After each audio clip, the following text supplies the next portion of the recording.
Assalamualaikum warahmatullahi wabarakatuh. Perkenalkan, nama saya Iwan Jamal Hasan, NIM 20030151087, kelas PJKRD. Di sini saya akan membuat video pembelajaran mengenai materi metode latihan dan transfer keterampilan pada mata kuliah belajar motorik. Nah, baik. Adapun metode latihan dan transfer keterampilan terdiri dari yang pertama hakikat metode latihan, yang kedua metode latihan bagian, yang ketiga metode latihan keseluruhan, yang keempat message practice, yang kelima distribute practice, yang keenam latihan mental, dan ketujuh transfer latihan, dan yang terakhir rangkuman. Nah, baik, yang pertama hakikat metode latihan. Dalam proses belajar mengajar, ketepatan penggunaan metode merupakan salah satu faktor penentu pencapaian tujuan. Menurut Surahmat pada tahun 1986, menurut Hornby pada tahun 1986, menurut Molenda pada tahun 1989 menyatakan bahwa metode merupakan suatu cara atau prosedur pengajaran yang dipilih untuk mencapai tujuan. Dan menurut Suparman pada tahun 1987 menjelaskan bahwa metode adalah suatu cara yang digunakan untuk menyajikan isi pelajaran kepada siswa untuk mencapai tujuan. Sebenarnya latihan dapat didefinisikan sebagai suatu partisipasi yang sistematis dengan tujuan untuk meningkatkan kapasitas fungsional di dalam bidang olahraga. Tujuan terakhir latihan adalah untuk mempertinggi penampilan olahraga.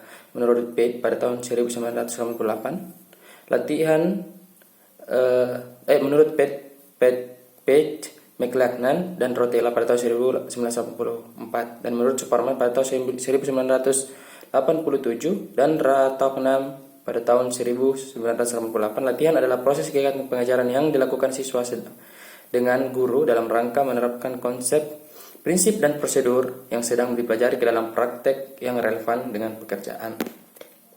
Saja metode latihan bagian.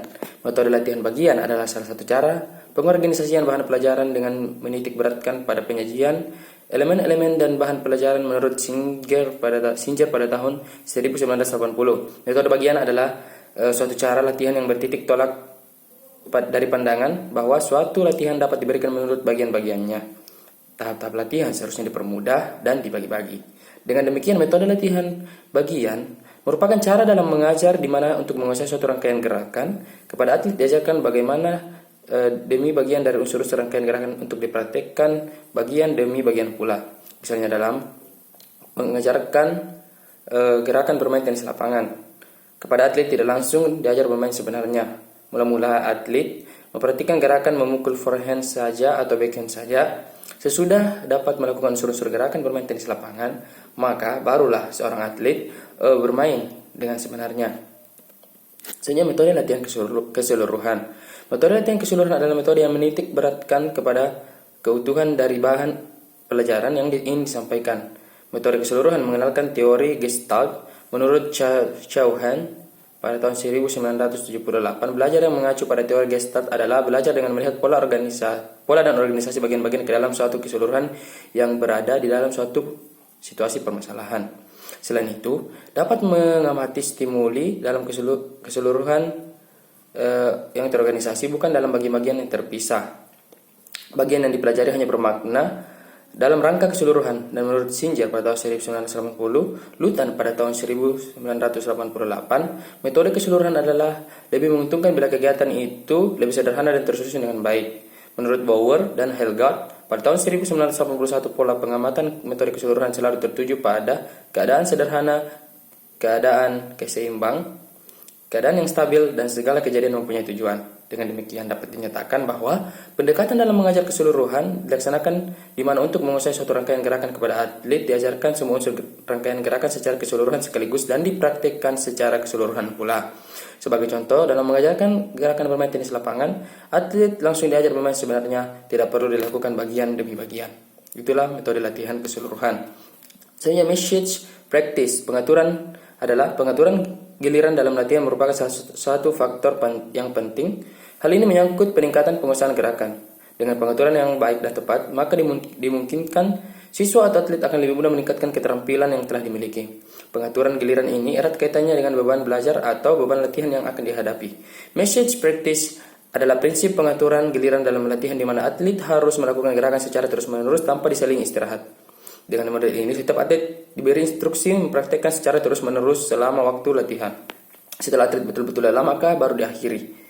atau latihan tetap dilanjutkan walaupun sudah lelah sampai waktu latihan yang diprogramkan habis. Contoh, seorang petenis sedang latihan. Dengan program harus melakukan servis sebanyak 100 pukulan servis. Atlet tersebut melakukan latihan servis tanpa selang istirahat sebelum program yang telah ditetapkan selesai dikerjakan. Selanjutnya distribute practice. Practice adalah prinsip pengaturan giliran dalam latihan di mana diadakan pengaturan waktu untuk latihan dengan waktu untuk istirahat secara berselang-seling. Selanjutnya di sini dipertimbangkan waktu untuk istirahat sama pentingnya dengan waktu untuk latihan. Penggunaan waktu istirahat secara memadai bukan merupakan pemborosan waktu, tetapi merupakan bagian penting di dalam proses belajar gerak untuk memperoleh pemulihan yang cukup. Nah, kegiatan latihan yang menggunakan model ini dilaksanakan sebagai berikut. Setiap atlet diberi instruksi untuk memperhatikan gerakan beberapa kali, kemudian istirahat. Setelah cukup istirahat, maka harus melakukan latihan lagi. Latihan seperti ini dilakukan secara berulang-ulang sampai waktu latihan habis. Contohnya, seorang petenis melakukan latihan servis dengan program harus menghabiskan 100 bola dalam latihan. Latihan dibagi dalam 10 set atau ulangan, dan setiap set atlet tersebut melakukan 10 kali pukulan servis diselingi dengan istirahat yang cukup. Selanjutnya latihan mental. Menurut Oxenden pada tahun 1984 menjelaskan bahwa kecakapan teknik juga dapat juga ditingkatkan dengan mental rehearsal atau mengulang kembali dengan mental, dengan mengamati orang lain atau dengan cara memikirkan cara pelaksanaan gerakan itu. Latihan mental dipergunakan untuk membantu melakukan introspektif atau latihan yang tidak terlihat dan berlangsung dalam diri individu. Menurut Schmidt pada tahun 1988 mendefinisikan latihan mental atau mental practice merupakan suatu metode latihan di mana penampilan pada suatu tugas yang diimajinasikan dan divisualisasikan tanpa latihan teknik yang nyata. Sedangkan menurut Brodsky pada tahun 1981 mendefinisikan bahwa latihan mental adalah suatu metode mengajar yang tidak memerlukan suatu respon yang tampak pada bagian dari atlet, dan pada saat seseorang melakukan latihan mental maka ia tidak menggerakkan otot-otot tubuhnya sehingga tidak dapat diamati secara aktual oleh orang lain. Atlet tersebut membayangkan mengenai gerakan yang akan ditampilkan. Lanjutannya, latihan mental dapat dilakukan kapan saja setiap kali memiliki waktu yang terluang. Dengan demikian latihan mental dapat dilakukan pada saat ia berada dalam perjalanan ke tempat perlombaan. Bahkan dapat pula dilakukan pada saat ia sedang berbaring ke tempat tidur. Melalui latihan mental, pola gerakan yang akan ditampilkan dapat dirancang terlebih dahulu dalam otak, sehingga atlet mempunyai pengetahuan tentang gerakan yang akan ditampilkan, membuat pola gerakan yang sederhana bagi otot-otot besar lebih mudah dari membuat pola gerakan yang halus dan kompleks. Oleh karenanya, latihan harus disusun mulai dengan gerakan otot besar yang sederhana ke jenjang yang lebih kompleks. Menurut Rauben, pada tahun 1975, pendapat lain mengatakan bahwa dengan latihan mental manusia dapat menggunakan otaknya untuk mengendalikan organ tubuhnya, sehingga seluruh organ tubuh dapat digerakkan serta bekerja sama secara efektif. Menurut Ostrander et al. Pada tahun 1979, menurut Richardson yang dikutip Caron pada tahun 1971, dijelaskan bahwa psikoneuromuscular explanation terjadi pada saat seseorang melakukan latihan mental. Ia memindahkan rangsangan saraf ke kelompok otot yang spesifik dan menerima umpan balik. Dari hasil yang dibayangkan dengan dasar umpan balik inilah terjadi perbaikan yang diperlukan untuk penampilan. Selanjutnya, transfer keterampilan. Dalam proses belajar keterampilan olahraga terdapat proses transfer of learning, yaitu kesanggupan menggunakan kemampuan yang telah dimiliki untuk mengerjakan tugas-tugas baru. Menurut Schmidt pada tahun 1988 menjelaskan keterampilan motorik yang telah dikuasai dapat digunakan untuk memperlancar mempelajari keterampilan motorik yang baru. Meskipun keterampilan tersebut terdapat dalam cabang olahraga yang berbeda, sebagai contoh, kemampuan bermain sepak bola dapat ditransfer untuk belajar bermain sepak takraw. Kemampuan bermain tenis lapangan dapat ditransfer dalam belajar bermain bulu tangkis dan sebagainya.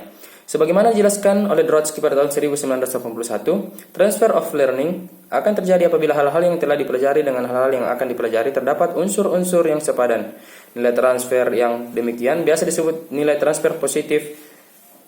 Dan menurut Megill pada tahun 1980 menjelaskan bahwa dalam belajar keterampilan motorik juga terdapat nilai transfer negatif.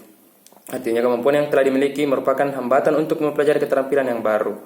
Sebagai contoh, kemampuan bermain tenis lapangan terjadi transfer negatif apabila digunakan untuk bermain tenis meja. Selanjutnya, rangkuman. Metode latihan adalah suatu cara yang sistematis dan terencana yang berfungsi sebagai alat untuk meningkatkan fungsi fisiologis, psikologis, dan keterampilan gerak agar memiliki keterampilan yang lebih baik pada suatu penampilan khusus. Metode latihan bagian adalah salah satu cara pengorganisasian bahan pelajaran dengan menitik beratkan pada penyajian elemen-elemen dari bahan pengajaran. Dan metode latihan keseluruhan adalah metode yang menitik beratkan pada keutuhan dari bahan pelajaran yang ingin disampaikan. Sedangkan message practice adalah prinsip pengaturan giliran dalam latihan di mana atlet harus melakukan gerakan secara terus-menerus tanpa diseling istirahat. Sedangkan distributed practice adalah prinsip pengaturan giliran dalam latihan di mana diadakan pengaturan waktu untuk latihan dengan waktu untuk istirahat secara berselang-seling. Selanjutnya, latihan mental atau mental practice merupakan suatu metode latihan di mana penampilan pada suatu tugas tertentu diimajinasikan atau divisualisasikan tanpa melakukan latihan teknik secara nyata. Yang terakhir, transfer of learning merupakan kesanggupan menggunakan kemampuan yang telah dimiliki untuk mengerjakan tugas-tugas baru, dan wujud transfer ini dapat positif dan negatif. Sekian dan terima kasih video pembelajaran yang saya buat. Lebih dan kurangnya mohon dimaafkan, dan saya tutup dengan ucapan wabillahi taufiq wal hidayah. Wassalamualaikum warahmatullahi wabarakatuh. Salam olahraga.